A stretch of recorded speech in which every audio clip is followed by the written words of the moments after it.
نحمده ونستعينه ونستغفره ونعوذ بالله من شرور أنفسنا ومن سيئات أعمالنا من يهده الله فلا مضل له ومن يضلل فلا هادي له وأشهد أن لا إله إلا الله وحده لا شريك له وأشهد أن محمدا عبده ورسوله صلى الله عليه وعلى آله وأصحابه أجمعين أما بعد.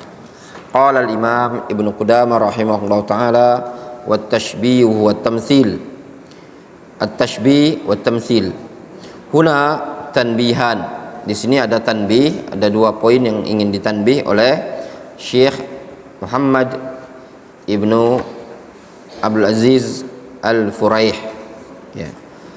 Kata beliau, al-awwal anna at-tamtsil huwa al-warid nafyuhu fi an-nusus. Ada tanbih terkait dengan lafaz tashbih dan tamtsil. Ada tanbih terkait dengan lafaz at-tashbih wa tamtsil. Kata beliau, at-tamtsil itu lafaz yang warid dalam nas-nas, dalam dalil. At-tashbih, at-tamtsil. Qala Syekhul Islam Ibnu Taimiyah, berkata Syekhul Islam Ibnu Taimiyah, wa amma at-tamtsil faqad nataqal kitabu binafyihi 'anillahi fi ghairi mawdhi'in. Kata Syekhul Islam Ibnu Taimiyah, adapun tamtsil itulah yang disebut oleh Al-Qur'an peniadaannya dari Allah Azza wa Jalla pada banyak tempat. Jadi yang ditiadakan dalam Al-Qur'an, yang disebut dalam dalil ya, adalah at-tamtsil, ditiadakan tamtsil. Kaqaulihi ta'ala, laisa kamitslihi syai'un, tidak ada sesuatu yang serupa dengan Allah Azza wa Jalla. Wa qauli ta'ala hal ta'lamu lahu samiyya, dan firman Allah Azza wa Jalla hal ta'lamu lahu samiyya. Wa qaulihi ta'ala wa lam yakul lahu kufuwan ahad. Wa qaulihi ta'ala fala taj'alu lillahi andada. Wa qaulihi ta'ala fala tadribu lillahil amsal. Ini semua yang ditiadakan apa? At-tamtsil. Laisa kamitslihi syai'un, tidak ada sesuatu yang serupa dengan Allah Azza wa Jalla. Laisa kamitslihi. Hal ta'lamu lahu samiyya, ay al-mathil. Hal ta'lamu lahu mathilan, apakah engkau tahu ada sesuatu yang mathil, serupa dengan Allah Azza wa Jalla? Wa lam yakul lahu kufuwan ahad. Ini juga wa lam yakul lahu kufuwan ahad. Fala taj'alu lillahi andadan, fala tadribu lillahi al-amsal. Ini semua dalil-dalil yang meniadakan at-tamtsil. Jelas? Jadi yang ditiadakan dalam Al-Quran adalah at-tamtsil, bukan at-tashbih. Difahami? Sehingga kalau yang dimaksud ketika para ulama menyebutkan la nusyabbihullah bimakhluqatihi, maknanya wala numatsilullah bimakhluqatihi. Difahami? Karena yang ditiadakan adalah at-tamtsil. Sehingga kalau diitlaqkan lafaz tashbih, maka yang dimaksudkan adalah at-tamtsil itu. Difahami? Kenapa? Tanbih yang kedua, anna tamtsil ablag min at-tashbih. Karena tamtsil itu lebih ablag, lebih ngepas, lebih mantap kalau bahasa kitanya, lebih mengena dibandingkan lafaz tashbih. Kenapa? Fat-tamtsil musawatun min kulli wajhin. Karena at-tamtsil dia adalah musawah, perataan, penyamaan dari segala sisi. Amma tashbih, adapun at-tashbih fayutlaqu 'ala tasyabuh walau fi sifatin wahidatin. Adapun tashbih dia digunakan penggunaannya 'ala tasyabuh, ya. Digunakan istilah tashbih itu penyerupaan, semata-mata ada keserupaan gitu loh, walau pada satu sifat. Jadi kalau tamtsil itu menyerupakan segalanya gitu, dari segala sisi. Adapun tashbih, sekarang pertanyaan untuk antum, apakah mungkin kita tashbih nama Allah Subhanahu wa taala dengan nama makhluk? Sangat memungkinkan. Kenapa? At-tashbih fi al-alfaz, ya enggak? Wal ma'na. Mungkin kita tasbih sifat Allah dengan sifat makhluk? Memungkinkan dari sisi makna dan lafaz. Difahami? Bukan dari sisi hakikat. Nyambung? Contoh, manusia makhluk punya yadun? Punya. Allah SWT punya yadun? Punya. Kita katakan yadullah wa yadi, yadullah wa yadu Zaidin. Mungkin? Jawabannya mungkin. Lafad yadullah, lafad yadu Zaidin, tashbih fil lafad, tashbih. Wal makna yadun pada yadullah, maknanya sama seperti makna yadun pada lafad yadu Zaidin. Namun hakikat sama apa tidak? Tidak. Sehingga yang sama tashbihnya hanya pada apa? Lafaz dan makna, la fil haqiqah. Nyambung? Difahami? Sebagian orang dia tidak mau mentashbih sama sekali. Katanya wala nusyabbihullah. Kita tidak menyerupakan Allah Subhanahu wa taala dengan makhluk. Sehingga yang diinginkan adalah lafadznya bahkan maknanya tidak disamakan. Sehingga dikatakan yadullah wa yadul makhluk. Ketika disebutkan yadullah, kata mereka ni'matullah, wa yadul makhluk ya yadun ma'ruf. Sehingga katanya ini tak ada keserupaan maknanya. Makna yadullah begini, makna yadul makhluk begini, beda kata mereka. Namun kita katakan makna yadullah itu yadun bermakna yadun secara bahasa, makna yadul makhluk yaitu yadun secara makna yadun secara bahasa, namun hakikat itu beda. Difahami? Hakikat yadullah ala ma yaliqu bi jalalillahi subhanahu wa ta'ala, wa haqiqatu yadil makhluk ala ma yaliqu bil makhluk. Nyambung? Adapun tamtsil, lafaz tamtsil itu lafaz yang bermakna menyerupakan Allah Subhanahu wa taala dengan makhluk dari segala sisi, itu tidak diperbolehkan. Difahami? Nyambung sampai di sini? Sehingga lafaz tamtsil itu lebih mengena, lebih mantap. Jadi yang ditiadakan at-tamtsil.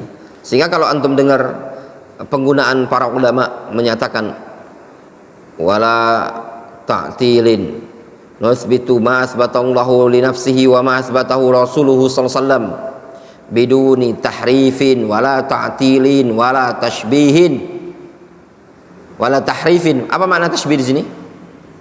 Tamtsil. Nyambung? Wadih? Ya.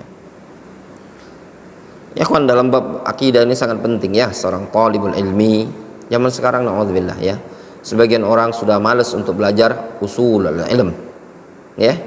Mempelajari usul al-ilm. Ilmu itulah yang bisa menjaga seseorang dari sekian banyak al-fitan. Ya. Kita hidup di zaman-zaman yang penuh dengan fitnah di akhir zaman.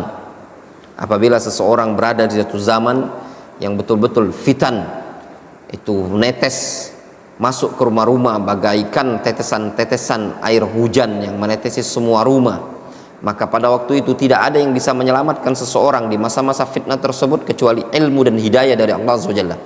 Bukan yayasan, bukan kelompok, bukan pondok pesantren.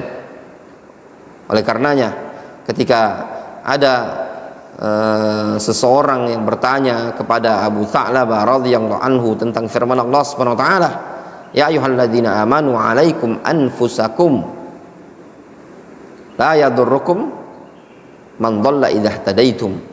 Ya. Wahai orang-orang yang beriman, perhatikan diri kalian, jaga diri kalian. La yadurrukum man dhalla idza ihtadaitum.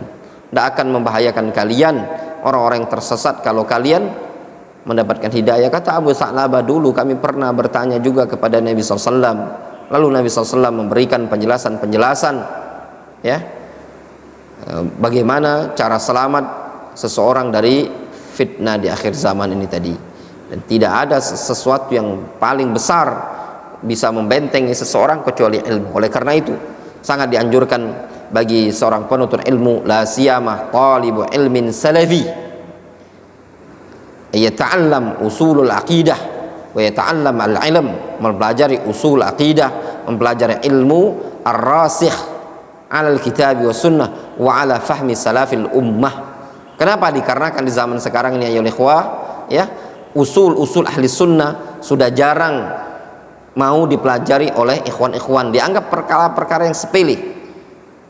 Dalam kondisi usul ahli sunnati wal jamaah adalah prinsip yang merupakan awdah wa abyan, ya, perkara yang sangat gamblang, yang jelas, yafhamuha al-awam wa abladul amah, bisa difahami oleh orang awam, bisa dicerna oleh orang-orang bodoh sekalipun. Bahkan orang bodoh dari kalangan jahiliyah pun faham tatkala dijelaskan prinsip dasar dari agama Islam. Namun mereka tidak mau, karena apa? Istikbar. Namun di zaman sekarang apa yang terjadi? Orang rubbama yaqra'unal Qur'an wa yuhsinuna tilawah wa yahtammuna bil tajwid wa yahtammuna bil qiraat, yaqra'unal Qur'an. Kalau yang dibahasakan oleh Syekh Shalih Fauzan, yukthiruna min qiraatil Qur'an wa tilawatihi. Namun apa yang terjadi? Fayaqauna fi syirk wa huwa la yadri wa la ya'rif anna hadha min asy-syirk.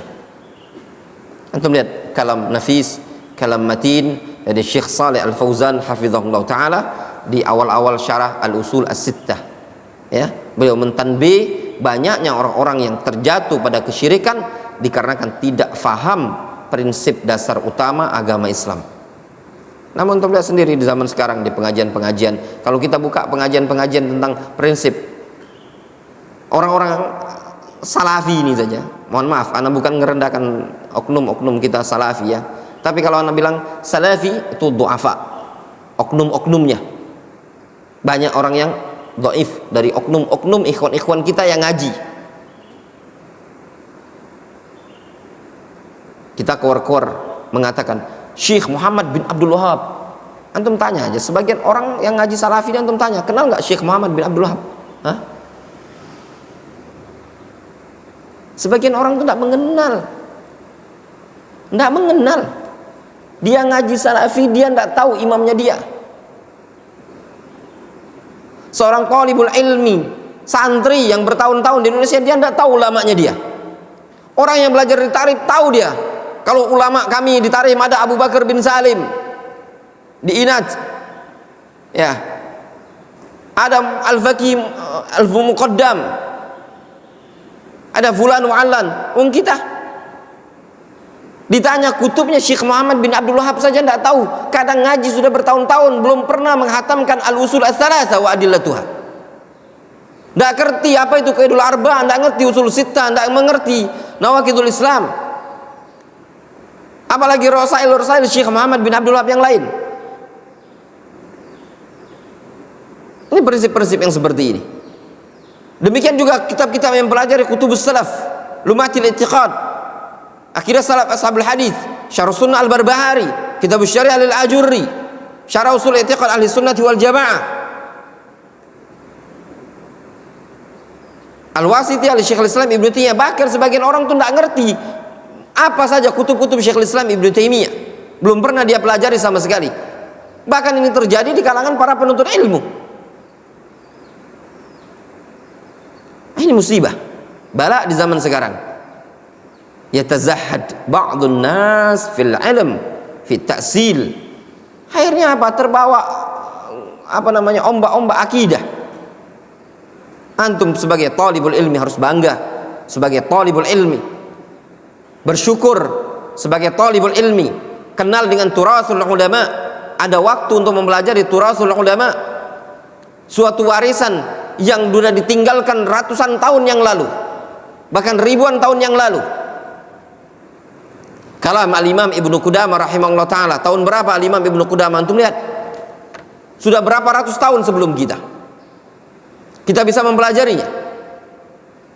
Kalam yang dia tulis berupa nasihat, prinsip Ahlus Sunnati wal Jamaah, Ini merupakan nikmat dari Allah Subhanahu wa taala, yang jangan seorang talibul ilmi ya merasa minder ketika antum seorang talibul ilmi tahu kutubnya Syekh Muhammad bin Abdul Wahab, ditanya saja, tahu anta Syekh Muhammad bin Abdul Wahab? Na'am.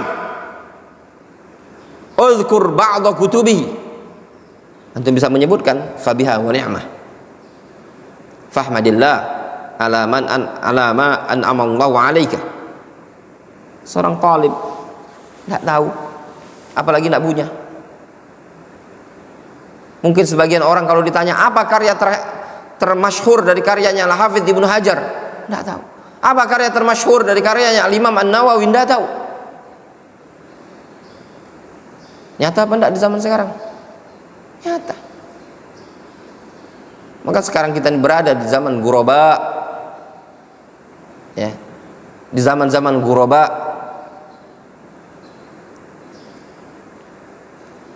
Makanya Nabi alaihi salatu wasallam mengatakan, fatuba lil ghuraba, beruntunglah orang-orang yang ghuraba. Antum umur sekarang, antum sudah belajar Rumatul I'tiqad, antum belajar kutubnya Syekh Muhammad bin Abdul Wahab. Sebagian orang belum mengenal, tamat pondok pesantren wusta, aliyah, ulia ya, belum mengenal kutubnya Syekh Muhammad bin Abdul Wahab. Maka ana ingatkan kepada antum semua ya thalabul ilm, ya, jiddu wajtahidu, ya.